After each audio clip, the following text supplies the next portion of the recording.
Hey everyone, it's Stacy. Oh, it's about 6:30 here in Las Vegas, May 16th, 2017, Tuesday. It's almost 6:30, but I was reading this article and man, guys, I tell you what, the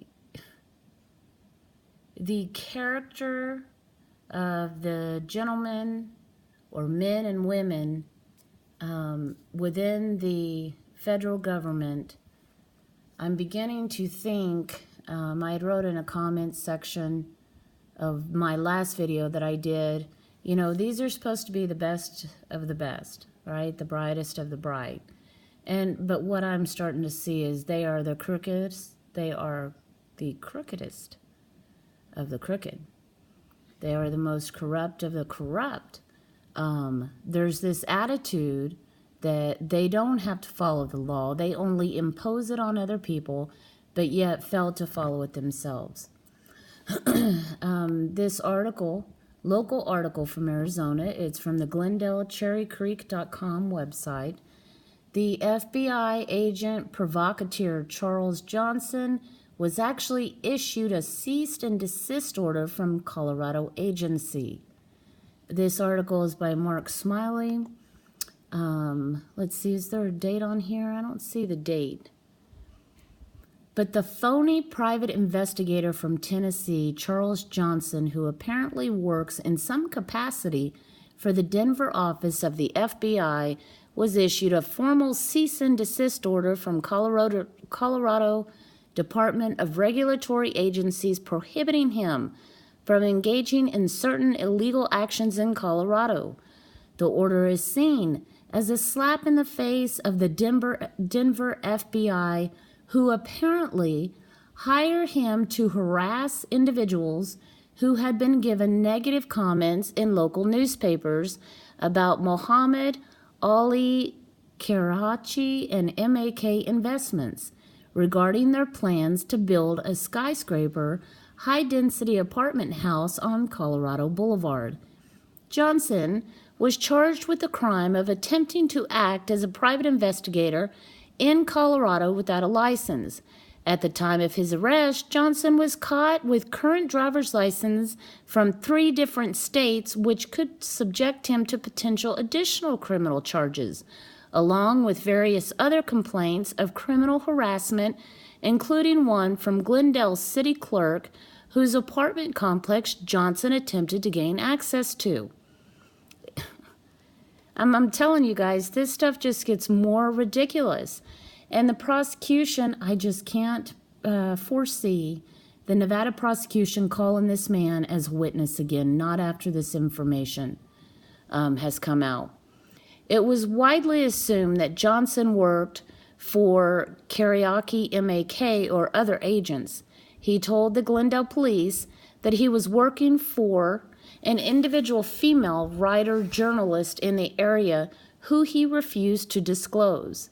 The description appeared to fit MAK advocate Jenny Price, but she adamantly denied she hired him, as did MAK. Shockingly, the Denver FBI, prior to Johnson's first court appearance, demanded that Arpaio County District Attorney George Brockler dismiss all charges and quash all warrants against Johnson for reasons they could not disclose. And this tells me, guys, hey, if you can't tell me why I should do this, then why would you do it? Why would they dismiss charges against this man without a valid reason? Okay? Why is it that it appears that these government employees are above the law? Why won't local government agencies prosecute these federal agents and that break the law? I don't understand. But the DA refused to do so unless given a letter on FBI letterhead signed by the agent in charge of the Denver office, Thomas P. Ravenel. Brockler quickly made the letter public by attaching it to the motion to quash outstanding warrants and the letter was published in the Glendale Cherry Creek Chronicles in June 2016 edition to the apparent consternation of Ravenel.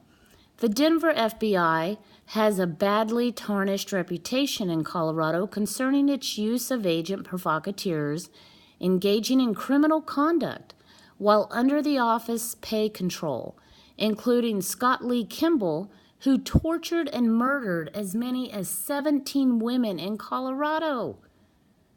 I mean, come on, guys. This is totally ridiculous.